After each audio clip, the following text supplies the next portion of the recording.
He is too weak to walk. Transform this sentence removing too. এই যে two রয়েছে না, টি ডাবল টু, এটাকে আমাদের কি করতে হবে? রিমুভ করতে হবে। তো এই সেন্টেন্সটার মানে কি? সে খুব দুর্বল হাঁটতে, হাঁটতে সে খুব দুর্বল। তাহলে আমরা যদি বাংলায় এই সেন্টেন্সটাকে একটুখানি অন্যরকম ভাবে ভাবি, কি করব? সে এতটাই দুর্বল যে সে হাঁটতে পারে না, তাই তো?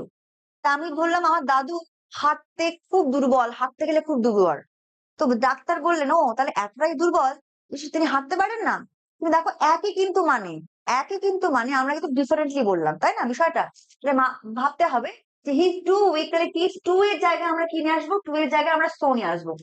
হি ইজ সো উইক, কি মানে দাঁড়াচ্ছে, তাই তো?